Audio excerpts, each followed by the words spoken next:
Hello world, this is Lockpicking Dev. Today I have another lockpick set review. It is the LockpickPros Carbon Fiber Special Gen 2. If you remember, I've already done a review of the Gen 1, the V1 series right here, and that was not too long ago, and you can check that it wasn't too long ago in my videos, and the feedback I gave on that one, and they took the comments seriously, and they did update their set, and here we are with their new set, as well as their expansion set. So the case is new, the turners have been updated, those are new, they're laser engraved, and the picks have also been upgraded, their handles have been updated, and the picks themselves have also been engraved in a few ways themselves as well, and I'll show that here in just a second. But let's go ahead and start, and let's start with the pick profiles. So we'll kind of start with some of the more unconventional types of pick profiles, the ones that aren't hooks, and then we'll move more into like the hook style types of picks. So here we are. We do have the snowman profile right there, which is supposed to be good for wafer style locks, and honestly I just never use them even for wafer style locks. These snowman picks are only good for that, and even with a wafer lock you can use a normal hook to pick it just fine. You don't really need to hit both sides. So for me a snowman pick is still kind of just a filler pick, so not a big fan of the snowman pick. And here over to the right of it you can see I have both version 1 and version 2 of the other picks here. So here is the half diamond. Version 1 on the bottom looks more just like a little bump. Version 2, the newer updated one, looks a little bit more like a half diamond. So if you're a fan of a half diamonds, this one actually looks good. Me personally, I'm not a fan of half diamonds. That's nothing against that pick profile itself, or if you really like it. I just do not like them myself. Here is the the club pick. So this one really confused me last time around, and what I did was actually look at their bootcamp instructions there, and I saw what they made the club pick for. This is for dimple locks, and honestly, yeah, the version 2 I like a little bit better because it looks more like a flag. So they did update the club pick that better in that respect there. I guess it's okay in the sense that these fit better in smaller cases compared to other dimple picks. So it does work alright. I have used normal hooks as dimple picks before, so I guess if you like to have a dimple pick option in your set, you do have one here. And I'm kind of glad they threw that in the video because, yeah, when I looked at it, I was like, well, what the hell is that for? But that's what it's for. It is for more dimple style locks. Now to move into the hook style type picks, and these are, you guessed it, replicas of the Covert Instruments McNally Reaper picks, so the McTickler and this pick right here. In fact, you can see them like that side by side. So this one over here is a little different, but you can see over here, got the McTickler and then that one right there. So those are replicas. And this one they call the staff pick. So here's the names of those: SOF short, and they call the McTickler the double tap. And the SOF short looks like that. This staff pick looks like that. So for these, one, if you like the McTickler, you might like these. They're obvious replicas with more of a straight shaft as opposed to the Reaper set shaft there. The staff pick right here is a really interesting pick in the sense that it's kind of like a widened McTickler. So it looks a little bit more like a further reach McTickler there. And what is interesting about it is the fact that it is so thin. I picked with this one quite a bit, so the metal is holding up decently well because I picked this one quite a bit because it's so thin. At least tried to put a little effort onto it with stuff I was getting stuck on, spools I was getting stuck on, not feeling anything. So I did put a little force on it, but man, that is really thin. So I'd be careful with this pick. It's not too often you need a pick that is this thin. This has a very limited life, and it's going to be a very rare occasion to use something this thin there.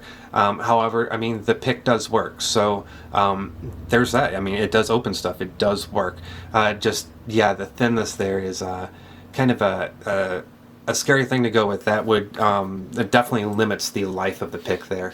But then the other two here, right here, you can see there's the replica of the what they call the SOF short, and this is the McNally Reaper set there, so very much like that. This one doesn't have the Reaper shaft, and you see it has the lines engraved on it for spacing. And then we have the what they're calling the double tap, which is just like the McTickler right there. So a little different, but all the same concept right there.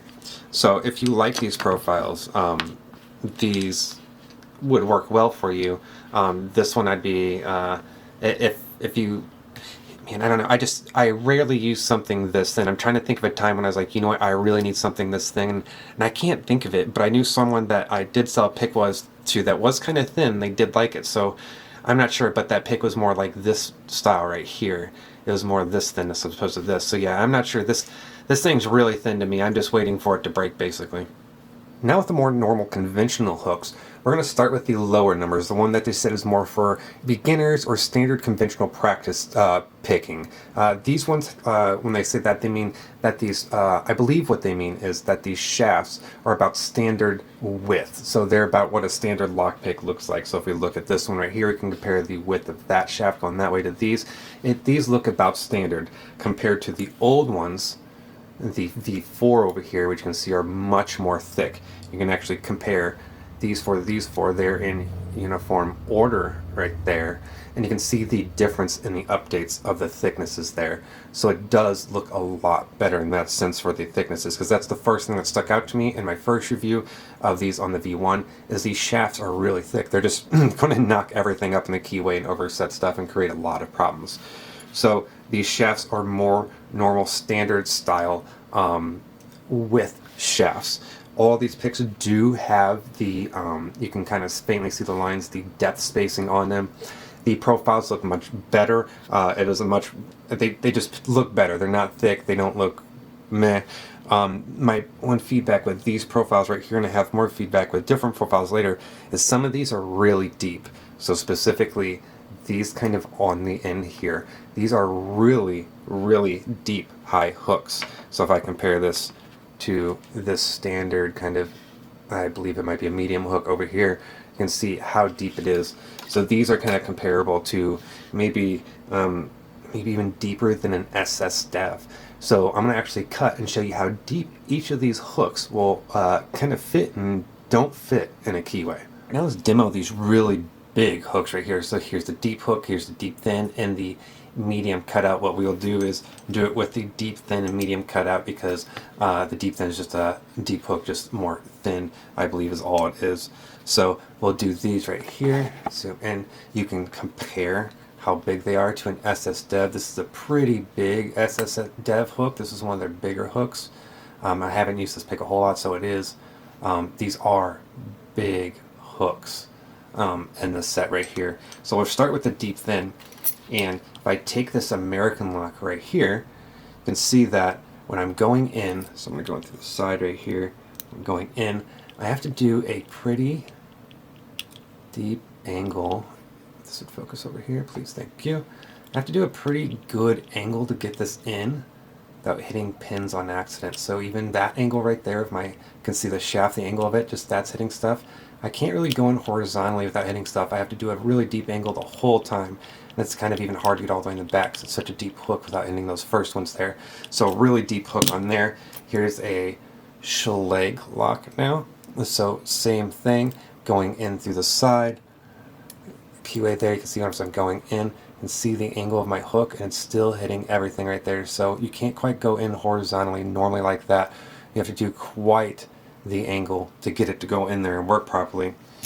And one more time, so here's an ASA keyway. It's not a cutaway, but you can see that the hook, this is a big keyway. This is usually the keyway I use bigger hooks on, so that's why I pulled this out. The hook here, you can see even as it goes in, still at a decent angle is needed. Or, no, not a decent, but some angles needed to even get under a pin. So this hook is huge. And if I compare that to an SS Dev right here, this just goes in and out. It's about perfect height. I'm gonna have to correct myself on this medium cutout one real quick. It looks pretty big to me, but the medium hook doesn't look as big. And I put them next to each other, and they're pretty much the same profile. This is just the flat version of it. And to me, the flat versions just, they've always looked bigger to me. And I guess it's because the extra material on the end. But, so it isn't quite as big as I thought it was. So it is definitely a usable pick because, yeah, this one's usable. If you know me, I am biased against flat hooks, so that's just a personal thing. Now let's talk about the more advanced profiles. Remember, the advanced profiles are numbered 17 and up. We already talked about the Reaper style McNally picks over here, so we're just going to move those to the side. Let's talk about these hooks over here. These hooks are okay, they're decent. They're the first three are decent hooks. They're actually, I mean, good hooks. My one weirdness with this one is how it goes straight out and then it goes down a little bit to create the hook. I'm not a fan of that. I like picks that have straight shafts and then have the hook curve on the end of it. The only exception to that is the spoon pick, but this isn't quite built like the spoon pick, so it wouldn't work the same. So that little downturn's a little bit to me, but it's so minor that it's not that big deal to me either. These are the first three are good hooks. This last one though, you can see, so these are called the, I'll zoom out just a little bit so you can see the names of them here. So it's the micro short, the micro medium, and the micro deep are on the right here. You can see it's because the hook just keeps getting deeper and deeper and deeper on these over here. The middle one is very much like this hook that you see everywhere, just a little bit deeper. So it's an alright hook.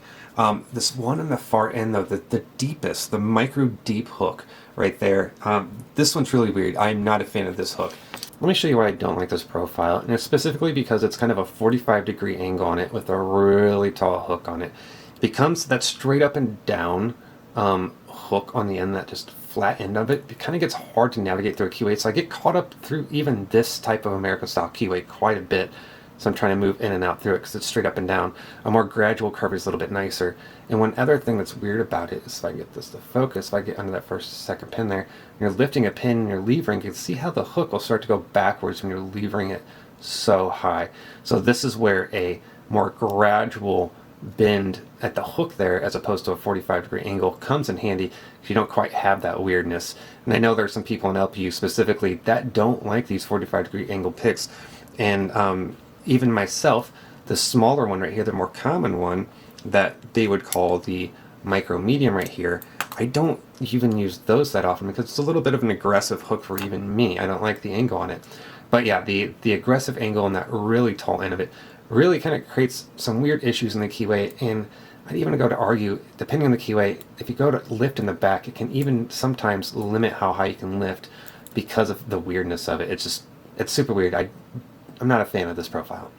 Alright, now we have all of our hooks together, and now we have them with the set of hooks from the first generation that I did a review on previously. You can see that there's a big update on the shafts. The shafts over here are way more wide, whereas these are a lot more standard, and the more higher numbers, the more advanced ones are even more thin to fit in tighter keyways. So did a great job at updating these shafts there. With the profiles, again, I'm not a fan of these four over here. I will use the medium cutout occasionally for an ASA, so I do like that one, but that's the only time I'm really going to use it is for ASA. The staff pick over here, this one is really thin. You can see that, man, that is just really thin. I'm waiting for it to break. It's a great thought, great idea, but that is really thin. I'm just waiting for that to break. So that has a really limited life. The rest of these hooks are great hooks. They're going to perform well. They're going to open things. I picked with them. They work well. And these McNally ones over here, or McNally replica styles over here, the double tap and SOF short, should perform well because they're replicating the profiles from covered instruments. So great set of hooks overall. These four over here, man, they're just really big. You're not going to use them too often. And that one right there. And that one's just too much of a hook and an angle. Now let's talk about the rakes. There's a good selection here. We have a total of 9 rakes. You can see there's a city rake, a snake rake, double rake, triple, quad, quad short, quad micro, quint short, and a quint rake on the end. So you have several selections to choose from. You have a classic city rake. If you want to see the size of that city rake compared to a typical one, so it is a little bit bigger, a little bit longer of a city rake. The city rake specifically, because it was so long, I was curious. I did hold it up to, if it'll focus on my lock, please. There we go. I did hold it up to a keyway. You can see it does kind of line up with the pins all right. So I don't think it's bad there. It does work. It works all right. I've just never been a fan of the city rake. It is a little different to be such a big city rake, but I mean, it works. A rake works as a rake works. There's a snake rake. This is also a pretty big snake rake, and the goal with the snake rake is to be able to rake real quick and then be able to single pin pick afterwards with it.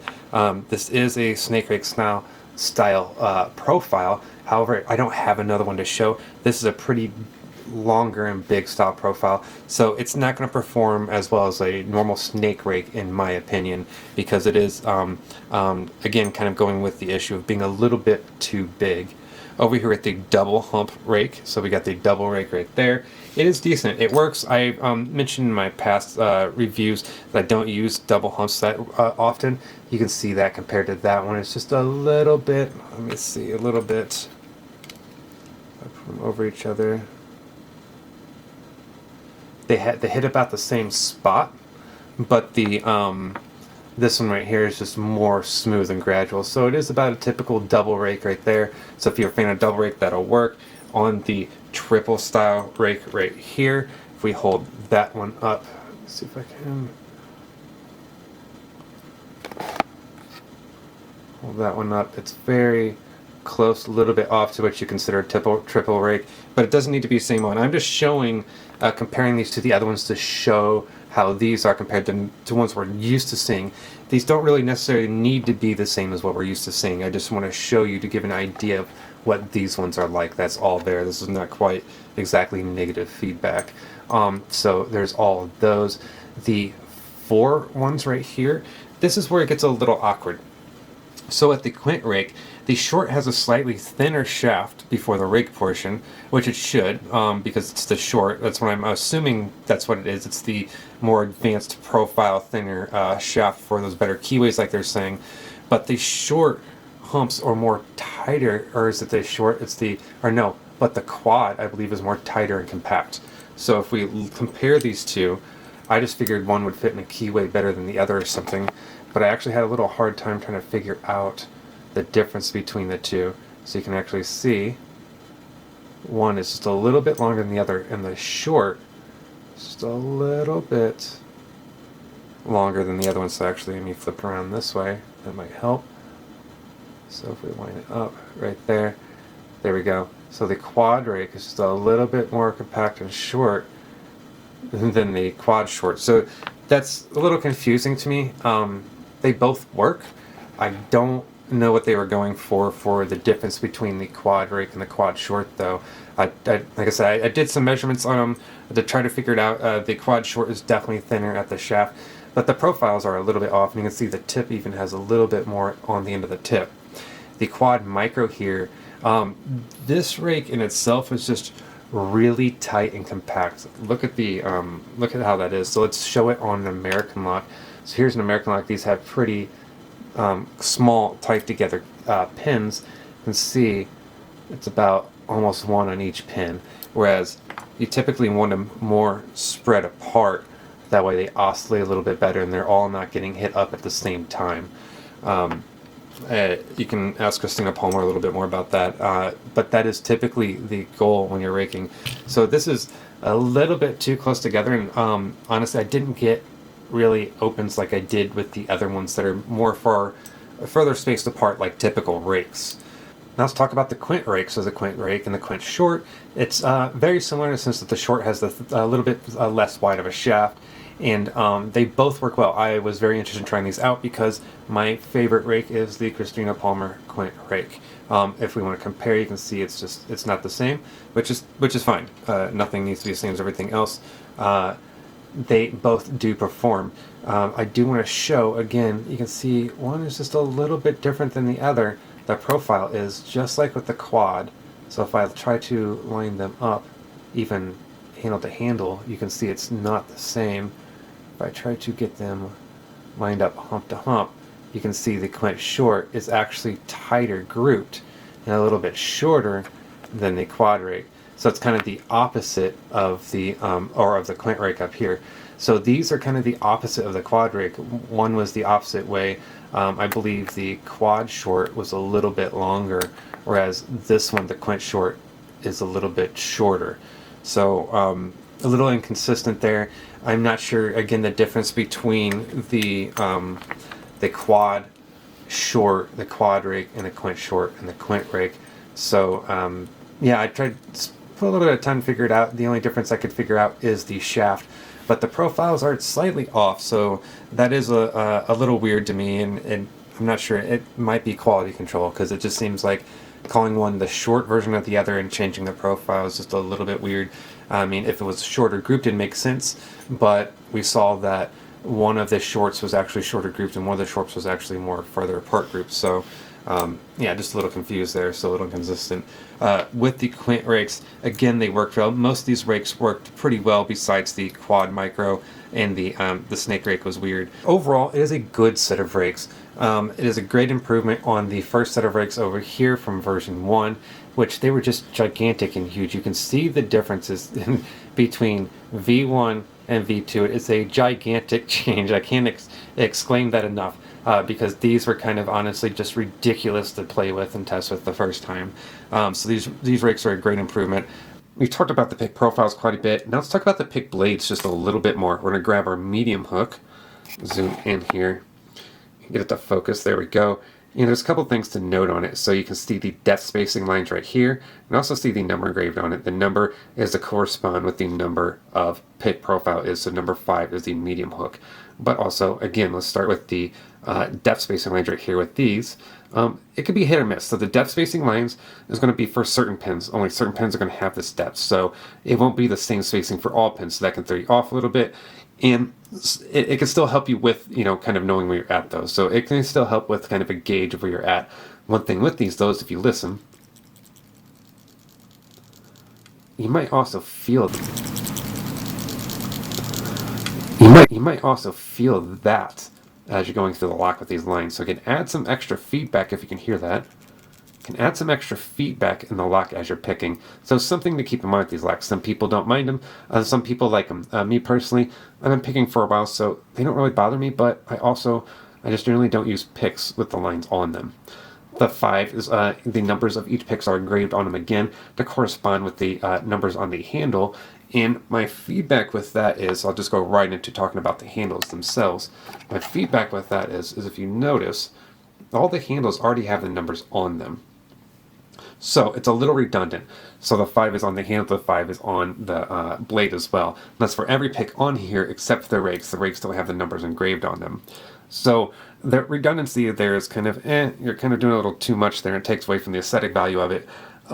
Another thing, because we're talking about the handles now, is the handles, the writing looks great. It looks good, especially on this carbon fiber. It looks good. But also, it's quite a bit of writing, and it takes away from that carbon fiber special sexiness a little bit. So here's the original ones. They're just solid blank. But these just have writing all over them now. It went from blank to just kind of too much. So it kind of takes away that carbon fiber sexiness a little bit. With the handles, one last thing I want to point out with them is something that, if you know me, I specifically like, is the thickness of them. So the V1 is the one up there, that is the first version, and the V2 is this one on the bottom right there. So the V2 version handles feel much better in the hand. I noticed it right away when I got these and I pulled them out. It was the first thing I think I noticed. If you know me, yeah, the thickness of handles, I do like a good, comfortable grip handle on my picks. So that is the pick blades and my feedback on the handles combined. Now on to the turning tools. And I'm going to start off with negative feedback, because my feedback for these is mostly positive. My negative feedback is there's too much writing on these. Just like the handles, there's so much writing, it kind of takes away from the sexiness of the carbon fiber. There's so much writing on these that I actually missed a detail about these till about 10 minutes ago. And so the positive, what I like about these are really good turners overall. It's, like I said, mostly positive feedback other than the writing. What I like about these is has so much engraving. It has everything labeled on it. Has the thicknesses right here, 0.8 millimeters, 1.2 millimeters. Down here, I did notice that the widths of the bottom of the keyway turners, so here's thin, medium, and the widest ones over here. So you can see 2.8, 3.2, and a 3.4. Same width over here. So that's the bottom of the keyway. And what I missed the first time around till 10 minutes ago, because there's so much writing, is the top of the keyway widths as well. So you can see up there, there's 2.6, 2.8, and 3.0 on both sides. So the top of the keyway also has different widths on them, which you don't see too often. The last time I believe I saw this was the bottom of the keyway McNally Reaper turning tools that I did a review on. And I really liked seeing that because you don't see that often. And it kind of surprised me with these because you don't see that often. So it's good to see that the top of the keyway does have the different widths on it as well. But again, there's so much writing on these, I actually missed that detail the first time around. One other feedback I'd like to give for these is for the top of the keyway, I'd like to see a little bit of teeth on them. I see they added the little nose. That's you're seeing a little bit more these days. I'd like to see some teeth on them. Teeth add some nice little pinch points on them. I don't know. I think I'd like them. I added some of my own to their old V1 version. So here's the V1 top of the keyway turner right here. I added my own, but I did it with a pair of pliers, so it's a little bit sharper, so it sticks a little bit better in the keyway than manufacturer's teeth. But I do enjoy teeth on the top of the keyway portions. But yeah, overall great improvement from the V1 top of the keyway, and enormous improvement from the bottom of the keyway from the V1. I don't have one of those available because if you saw my first review of the V1 set here, you know that I took all those bottom of the keyways and I just ground them down to about thickness, this width right there. That way I could actually make them usable. So I don't have any of them available to actually compare with anymore. So that is these turning tools overall. I like them quite a bit, and I'm pretty happy to have top of the keyway turners with different widths on them now. Now let's talk about the case. The case is a big upgrade from the one previously. There are a couple of people that did a review previously on the case from the V1 version right here. You can see how it's shiny, and it just seems really kind of cheap and plasticky. The new case, even in the letter that LockpickPros sent me, is they said that they actually use carbon fiber in this case, and I think you can tell. It just looks much better, like a much better quality. It kind of feels even almost kind of leathery as opposed to the plasticky feel over here. So the case is much better quality. The difference between the cases now is the way that they're built. So you have the original V1 case right here, which is very much like the Covert Instruments Tradecraft case, just without the flap. But this one over here is exactly the Covert Instruments Tradecraft case, just basically a replica of the Covert Instruments Tradecraft case with made out of carbon fiber, so made differently, different materials and etc. like that. And to give you an example of what I mean, here's the Tradecraft case right here. The only difference again is the material and obviously how it's made, manufacturing, the quality and all that, and the Velcro. So here's the flaps, and just like that. So that's where that look and idea comes from. But for the set right here and from the quality from V1 to V2, it is much better. It is just the case is a lot better quality. It does not seem like it is cheaply made. So overall, this set is a great improvement from the V1 setup here. The pick blades are much more standard widths. The expansion set just a little bit thinner to fit in tighter keyways. I like that they're labeled, but I mentioned how it takes away kind of from the carbon fiber sexiness, and that is what they're trying to sell here. The carbon fiber look, I like the carbon fiber over here more, but I like that I could see the carbon fiber more up on V1. The turning tools, I like that they're double-ended. They fit in these types of cases a lot better. If I was going to put them in another case, I wouldn't like them so much because they don't typically fit in anything else. But I do like them for these cases, so these are great turning tools for the set. It's got a wide range of pick profiles, and the expansion set profiles I think I probably like a little bit more, but that's just me being picky there. The case has definitely improved the material and all that, like I already mentioned, but that also brings me up to the obvious nod to Covert Instruments here. There's obviously some looking at some of what Covert Instruments did and doing like the Reaper style picks over here, and obviously the case right there is very much again like the Covert Instruments case, just without the material and the Velcro right there. Otherwise, this set again is a great improvement from the V1 setup here. So great to see that.